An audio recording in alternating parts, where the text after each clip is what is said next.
안녕하세요. 저희가 이번 시간에는 브랜딩과 마케팅의 차이에 대해서 얘기해 보려고 하는데요. 오늘 주제를 다루기 위해서 두 분을 모셨는데 각자 자기소개 한번 부탁드리겠습니다. 네, 저는 뭐 아시겠지만 이제 브랜딩 에이전시를 지금 7년째 운영 중이고 현재 망원동 공유오피스를 이제 준공 직접 해서 이제 2년째 운영 중인 그리고 독립군이라는 이제 유튜브 채널을 운영하고 있는 이제 고강민입니다. 네, 저는 올리기획이라는 마케팅 에이전시를 직접 운영을 하고 있는 김태희 대표입니다. 저는 유튜브, 블로그, 인스타그램 등 다양한 SNS 채널을 직접 수익화해보고 그 노하우를 바탕으로 이제 소상공인부터 중대형 기업까지 통합 마케팅을 대행으로 운영을 해드리고 있습니다. 네, 반갑습니다. 이번 영상 같은 경우에는 브랜딩과 마케팅의 비교가 명확해질 주제를 다룬다고 하니까 스킵하지 마시고 꼭 끝까지 봐주시길 바라고요. 저희가 브랜딩과 마케팅에 대해서 좀 얘기를 다뤄보려고 하는데 대표님 같은 경우에는 브랜딩이 어떤 것 같아요? 제가 봤을 때는 그 브랜딩이라는 특징 자체가 내가 너를 좋아해 라고 말을 하는 게 아니라 좋아하게끔 만드는 거지 않을까라는 것 같아요. 그래서 좋아할 수밖에 없는 이유를 계속 만드는 것 자체, 굳이 말을 안 하고 다니는데 이렇게 눈이 가는 거죠. 그리고 그 사람이랑 만나고 싶다든지 그 사람이랑 밥 먹고 싶게끔 한다든지 그런 느낌이지 않나. 그래서 결국에는 고유의 어떤 브랜드 정체성 자체가 뚜렷하고 내가 그걸 소유하고 싶게끔, 그리고 그거 자체로 장기적인 어떤 효과가 있지 않을까 생각이 듭니다. 브랜드는 좀 이제 아이덴티티 구축하는 네. 활동이라고 봐야 할 것 같고, 정체성이 잘 확립이 된 브랜드를 소비자들한테 소개해 줄 수 있는 모든 일련의 활동을 다 통틀어서 마케팅이라고 말하면 되지 않을까요? 네, 그렇죠. 그래서 브랜딩과 마케팅의 차이는 그 한 끗 차이인 것 같아요. 내 정체성을 쌓아 올리는 일, 그리고 잘 쌓아 올린 브랜드를 소비자한테 소개하는 게 마케팅 활동. 이런 식으로 이제 간단하게 구분 지을 수 있지 않을까. 맞아요. 그렇다고 해서 꼭 브랜딩이 제일 먼저 해야 된다 이것도 아닌 것 같은 게 이제 어느 정도 브랜딩을 하면서 마케팅도 같이 병행을 또 해야 될 것 같다는 생각이 들어서 브랜딩 특징 자체가 약간 비슷하지만 결국에는 이 브랜드 자체가 성장하고 수익을 내고 사람들에게 많이 알려지기 위한 어떤 공동의 수단이지만 근데 성격이 좀 다른 거죠. 네. 맞는 것 같아요. 그러면은 마케팅이랑 브랜딩에 대해서 네. 좀 정의를 좀 내려주셨는데 가볍게 여기에 대해서 좀 장단점에 대해서 설명해 줄 수 있을까요? 그 브랜딩이라고 했을 때는 장점으로서는 브랜드 자체 가치가 올라가 있으면 웬만한 어떤 문제가 되지 않는 이상 내려가지는 않는 거죠. 이거를 해놓게 되면 어떤 지속성이라는 게 생기기도 하고 브랜드 가치를 하게 되면 고객들이 일단 팬층을 만드는 거잖아요. 브랜드를 사랑하는 사람들이 많이 생길수록 소비자들이 계속 꾸준하게 이용한다. 어떻게 보면 지속성에 대한 어떤 가치가 되게 뚜렷하게 생기지 않을까라는 거고, 그리고 그로 인해서 고객들이나 소비자들이 계속 지속적으로 주변을 알리겠죠. 맘카페나 어떤 이제 커뮤니티를 통해서 타 의해서가 아니라 자기 의해서 이 브랜드 자체를 알리려고 노력을 하지 않을까. 그래서 그런 것들이 보통 브랜드의 장점이지 않을까 싶고, 단점이라고 했을 때는 실은 브랜딩을 대부분이 이렇게 말을 하는 것 같아요. 브랜딩을 한다고 해서 뭐 매출이 많이 오를까? 네, 진짜 이게 직접적인 영향을 수치로 따질 수는 없는 것도 있고, 그리고 이 브랜딩 자체가 범위가 넓고 워낙 약간 이제 추상적인 부분이다 보니까 이거 자체가 정답도 없고요. 그래서 그런 것이 좀 단점이지 않을까. 맞는 것 같아요.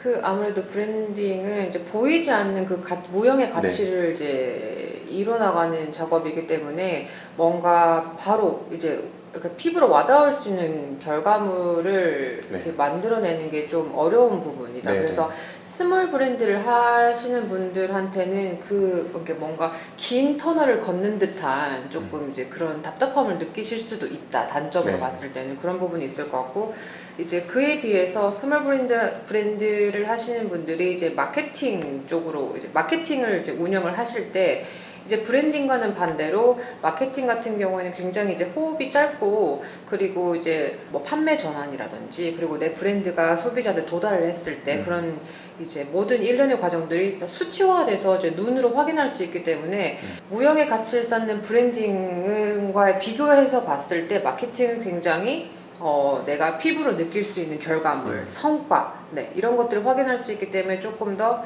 단기적으로 성과를 낼 수 있고, 그래서 마케팅은 브랜딩에 비해서 조금 더 즉각적으로 대응할 수 있는 부분이 있지 않을까라는 생각이 들고, 그 대신에 또 마케팅의 단점 같은 경우에는 막 목전의 수익, 목전의 이익만 이제 그 추구를 해서 이걸 운영을 했을 때 내 브랜드가 또 지속성이 떨어질 수 있는 단점은 있어요. 막 무분별하게 광고 활동, 홍보 활동을 했을 때 나도 모르는 사이에 나의 브랜드의 가치가 또 떨어질 수 있다. 근데 또 브랜드는 어렵게 쌓아올린 이미지가 나도 모르게 또 한순간에 또 몰락하는 경우를 이제 만들 수도 있기 때문에 밸런스를 맞추는 게 좀 어려울 수 있다.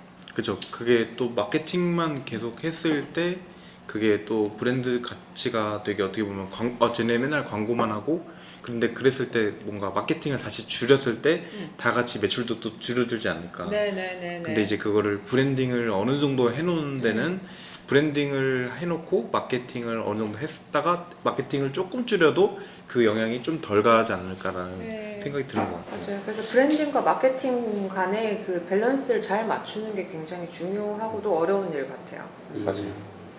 그게 진짜 중요하긴 하네요. 밸런스 네. 맞추는 게 쉽지도 않고. 네. 그리고 그거는 다 업종과 뭐 IT면 IT, 뭐 스타트업이면 스타트업, 그리고 실제 뭐 이런 소상공인들 뭐 이런데 정말 다 방법이 다르기 때문에 정해진 게 없는 것 같아요. 네. 그게 그래서 너무 어려워요. 그런 것 같아요. 그럼 스몰 브랜딩을 하는 사람들에게 브랜딩과 마케팅에 대해서 조언을 해주신다면은 약간 좀 추천해 주실 만한 방법이 있으신가요? 일단 브랜딩부터 이야기를 해볼게요. 그래서 브랜딩에서 필요한 거는 최소 이제 검색을 했을 때 신뢰할 수 있는 것들이 홈페이지 또는 인스타그램이지 않을까 싶고, 이게 뭐 예를 들어 상점이나 아니면 오프라인 기반이라고 하면 네이버 지도, 기본적으로 오피셜한 블로그를 운영을 하는 게 어떨까 생각이 들고요. 그래서 그게 이제 고객들이 어떤 식으로 검색을 하는지, 예를 들어 네이버에 주로 검색한다고 하면 네이버 블로그, 또는 구글에 검색한다고 하면 이제 브런치나 또는 홈페이지에서 SEO로 검색이 되지 않을까. 그래서 이런 꾸준한 결국에는 오피셜한 이제 소식들이 전달이 되면서 결국에는 진실한 브랜드가 만들어지는 과정을 공유한다든지 그런 것들이 됐을 때 진정성으로 이제 소통이 되지 않을까. 그래서 이게 어떤 상품만 딱딱딱 놓여지는 게 아니라 이 브랜드가 고객들이랑 소통하는 방식이라든지 소통하는 방법, 그리고 메시지 전달을 명확하게 하는 것에 이제 포인트를 맞춰서 그 브랜드 채널들이 이제 명확하게 있어야 될 것 같습니다. 예를 들면 이제 고객들이, 소비자들이 네이버를 주로 보는데 저희가 뭐 예를 들어 인스타에만 집중하다든지 그런 블로그가 하나도 없겠죠.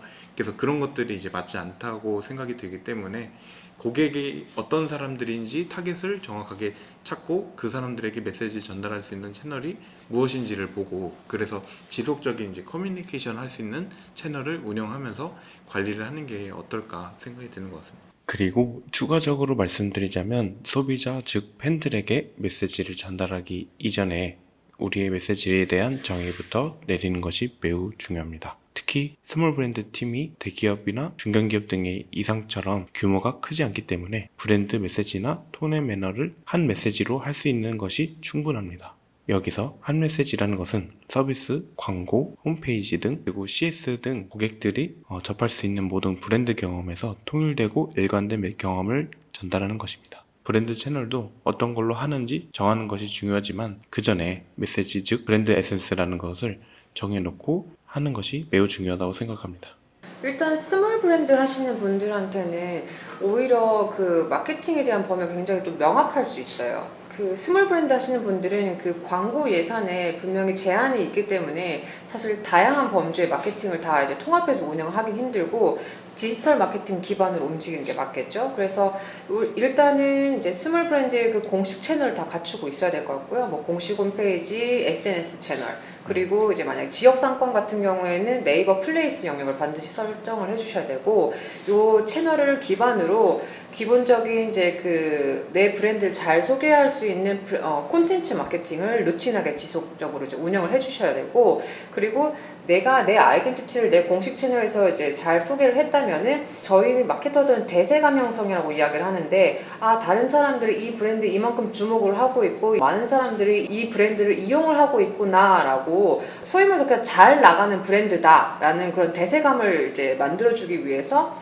바이럴 마케팅을 꼭 진행을 해주시는 것을 추천을 해드려요. 그래서 스몰 브랜드일수록 그 오픈과 동시에 뭐 체험단이라든지 인플루언서라든지 그런 이제 리뷰를 일으킬 수 있는 그 개인 채널을 가지고 있는 인물들과 협업을 하셔가지고 내 스몰 브랜드를 리뷰할 수 있는 혹은 이제 정보성 글을 이제 생산할 수 있는 제작자들이랑 협업을 해서 많은 이제 후기를 생성을 시키고 그리고 이 후기가 백데이터가 이제 웹상에 많이 퍼져 있다면 그것을 기반으로 또 이제 퍼포먼스 마케팅을 진행을 하셔서 많은 불특정 다수 이제 잠재 고객 몫을 확보할 수 있는 전략으로 이제 한 사이클로 움직이시는 것을 추천해드립니다. 요약을 해보자면은 내 브랜드의 아이덴티티 그리고 정신이 잘 담긴 콘텐츠 마케팅을 지속적으로 운영을 하시면서요. 네. 그것에 대한 후기를 발생시킬 수 있는 바이럴 마케팅을 진행을 하시고 그리고 또 이제 그와 동시에 내 브랜드를 넓은 고객들에게 그 다양한 고객들에게 알릴 수 있는 퍼포먼스 마케팅 전 총 3단계로 이제 그 운영을 하시는 것을 추천을 해드리고 싶고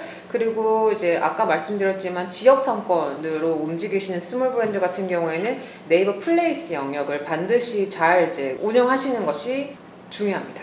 네, 그럼 오늘 바쁘신 와중에도 자리해 주셔서 감사하고요. 그럼 저희는 다음 시간에 더 재미있는 주제로 찾아뵙도록 하겠습니다.